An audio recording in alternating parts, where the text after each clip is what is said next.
Hello friends, welcome back to my channel Tabrez Malik. उम्मीद करता सब अच्छे से हो। दोस्तों, इस वक्त हूँ मैं ऑस्ट्रिया में, वियना शहर के।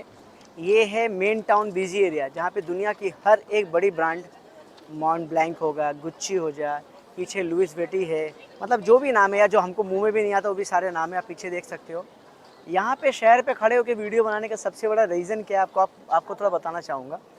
सबसे बड़ा रीज़न है कि क्या यहाँ पे आप पहुँच सकते हो, क्या आप भी यूरोप आ सकते हो। तो इसकी शुरुआत मैंने की थी 2020 में यूएस वीज़ा के थ्रू। जब मैंने शुरुआत की तो मैंने काफ़ी चीज़ों में चेंजेस पाए कि लोगों को इन्फॉर्मेशन देना, लोगों के यूरोप के बारे में बताना। मैंने बहुत बहुत ज़्यादा इन्फॉर्मेशन देना चालू किया लोगों को, और उससे ये रिजल्ट हुआ कि बहुत सारे लोग यूरोप पहुँचे।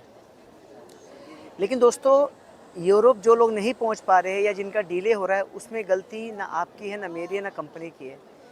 कुछ लोग हैं, कुछ कंट्री के लोग हैं। मैं किसी भी कंट्री को पर्टिकुलर टारगेट नहीं कर रहा हूँ, फिर भी आपको बता देता हूँ मैं कि सिंपल सी, मतलब कोई भी कंट्री ले लो, फॉर इंडिया ले लो, पाकिस्तान ले लो, बांग्लादेश ले लो, कोई भी।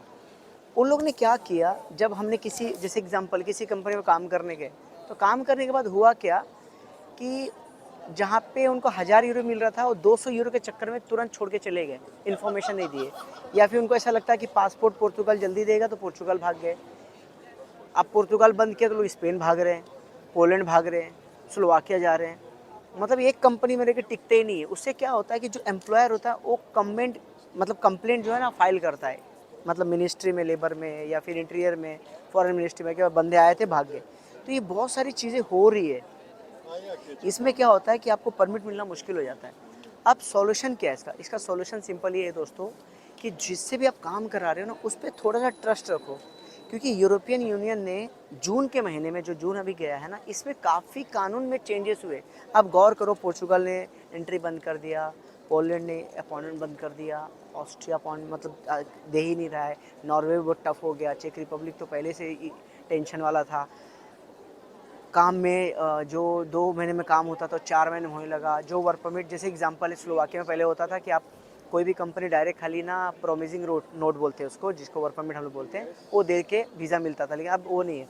अब प्रोमिसिंग नोट के देने के बाद उनको लेबर डिपार्टमेंट में अप्लाई करना पड़ेगा, इस बंदे का मुझे वीज़ा अप्लाई कर, मतलब इनको बंदा चाहिए, तो एक लेबर का पेपर देते हैं। मतलब देखो कितनी चीज़ों में चेंजेस हो गया, गवर्नमेंट ने कितनी चीज़ों में चेंज किया। क्यों किया? थोड़े चलते रहे। क्यों किया मालूम है? रीज़न इसका बड़ा है कि अब गवर्नमेंट चाहती है कि कोई भी हमारी कंट्री में बंदा आए तो सेटल हो जाए। तो आप भी आ सकते हो। इसके आने के बहुत सारे रीज़न है। आप आ सकते हो, या आपको विजिट वीज़ा अप्लाई करना है तो भी आप कांटेक्ट करो मेरे को। आपको और वर्किंग वीज़ा चाहिए, उसमें मदद चाहिए, देखो फ्री वीज़ा वीडियो बनाता हूँ मैं। फ्री वीज़ा भी आप भी पा सकते हो। सिंपल है, गूगल पे सर्च मारना है, जिस कंपनी में जाना, जिस कंट्री में, उस कंट्री में सर्च मारो।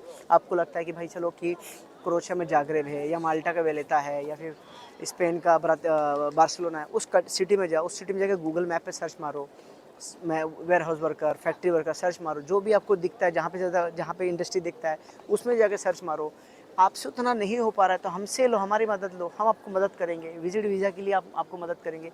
यूरोप आप भी आ सकते हो, ऐसा कि नहीं। यूरोप कोई बहुत बड़ी चीज़ है। मैं आता हूँ, मैं ज़मानों से आ रहा हूँ, मैं आज 4 साल से यूरोप आ रहा हूँ। मैं यूरोप को बहुत डीप से देखा हूँ, मैंने बहुत डीप से जाना है। ऐसा नहीं कि लाइफ बहुत ख़राब है, बहुत अच्छी लाइफ है। आप शुरुआत के दिनों में भी लाख रुपए आराम से कमा सकते हो, आराम से बचा सकते हो। कोई बड़ी बात नहीं है इधर पे लाख रुपए। लेकिन आप 10 लाख 20 लाख सोच के मत आओ। मैं ये भी बोलता हूँ, लोग 5 लाख रुपए भी कमा रहे हैं। लेकिन क्या है, वो जो 5 लाख रुपए वाले बंदे होते हैं ना, वो उस लेवल के बंदे होते हैं। अब जैसे हंगरी का मैं एक वीडियो आपने देखा होगा, जो मैंने डाला होगा, वहाँ पे मैंने बताया कि फ्री जॉब में मिलता है। लेकिन किन को मिलता है? वो हाई कैटेगरी लोगों को मिलता है।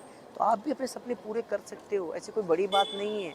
बहुत ईजी है, लेकिन आपको थोड़ा सा ना ध्यान देना होगा, अपनी सीवी कवर लेटर पे ध्यान देना होगा। अब देखो, आम सा बंदा भी सीवी लेटर बना रहा है, अभी मजाक, मैं उनको माइंड नहीं करने वाली बात है कि सीवी लेटर, कवर लेटर नहीं बनाए, मैं ये नहीं बोलता हूँ। लेकिन सीवी कवर लेटर बनाते समय किन किन चीज़ों का ध्यान रखना होता है पता है आपको? रिस्पॉन्सिबिलिटी लिखने का तरीका मैंने देखा लोगों की कितनी गलत है, क्योंकि इंग्लिश की मिस्टेक बहुत ज़्यादा है। लोग चैट जीपीटी का यूज़ कर रहे हैं। और जो आजकल के एचआर है ना, एचआर डिपार्टमेंट, रिक्रूटमेंट डिपार्टमेंट जो होते हैं, ह्यूमन रिसोर्स वाले, वो क्रैक कर लेते हैं कि चैट जीपीटी से सीवी बनाए। क्योंकि गूगल पे बहुत सारी ईजी सीवीज जो होता है ना, चैट जीपीटी से नहीं बन सकता है। चैट जीपीटी सीवी बनने का तरीका ही नहीं है। क्योंकि आप एग्जाम्पल के तौर पे, मैं क्या क्या काम करता हूँ, चैट जीपीटी को कैसे मालूम? मतलब मैं खाली लिख दूँ what is the account executive job profile, ऐसा नहीं होता ना। मैं क्या काम करता हूँ भाई? मैं बुक कीपिंग का काम करता हूँ, कि मैं ऑडिटिंग का काम करता हूँ, मैं कॉस्ट मैनेजमेंट का काम करता हूँ, कि मैं बैलेंस शीट का काम करता हूँ, पीएनएल का काम करता हूँ, कि इंटरनल ऑडिटर हूँ, कि अकाउंट एग्जीक्यूटिव में मैं क्या क्या काम कर रहा हूँ। ये सारी चीज़ें जाननी ज़रूरी है। ऐसे नहीं कि चैट जीपीटी से डेटा उठाया और डाल दिया और हो गया, ऐसे नहीं होता है।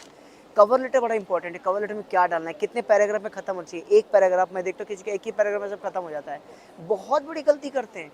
जब वीज़ा एप्लीकेशन किसी का होता है, रिजेक्ट हो जाता है, तो भी मैं देखता हूँ कवर लेटर में कितनी बड़ी मिस्टेक्स है। उन्होंने आइटनरी सही से एक्सप्लेन नहीं किया है, चीज़ों को सही से एक्सप्लेन नहीं किया है। बहुत सारी चीज़ें हैं, बहुत सारी चीज़ें सोचने वाली है। आज हर दूसरा बंदा उठ के सीवी कवर लेटर बना रहा है, हर दूसरा बंदा जॉब के बारे में आपको बता रहा है।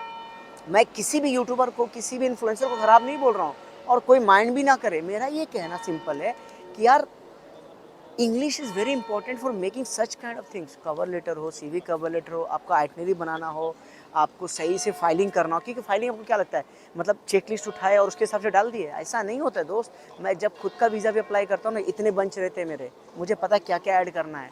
वो हमको पता है, एक्सपर्ट्स को पता है कि क्या क्या डालना है। आम बंदा उठ के फाइल बना रहा है, वीज़ा रिफ्यूज़ हो रहा है, क्यों? क्योंकि आप गलत लोगों से फाइल बना रहे हो। आप कांटेक्ट, अब देखो हमारे साथ में कांटेक्ट कितने हो गए, कांटेक्ट बहुत कम हो गए, क्यों? सबको लग रहा है यार इजी है, सब कर रहे हैं, वीज़ा रिफ्यूज़ल भी आ रहा है। अगर आपका वीज़ा रिफ्यूज़ल आ रहा है तो उसमें आपकी गलती है, आपने लोगों को गलत चुना है।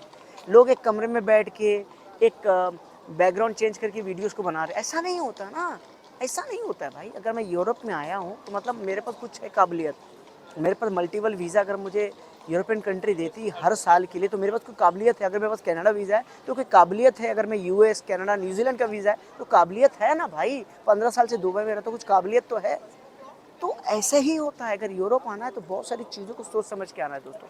आज की वीडियो इन्फॉर्मेटिव अगर लगा तो बताना दोस्तों, ऐसे और भी वीडियोस लेके आऊँगा। मैं ब्लॉग चैनल बनाता हूँ, मैं उस पर भी जाके देखो, काफ़ी इन्फॉर्मेशन देता हूँ। तब तबरेज़ मलिक ब्लॉग्स करके है, उसको भी सपोर्ट करो, इंस्टाग्राम को सपोर्ट करो। आजकल कमेंट निगेटिव आते, कोई बात नहीं, उसका भी हम जवाब देंगे। थैंक यू वेरी मच आप सबका।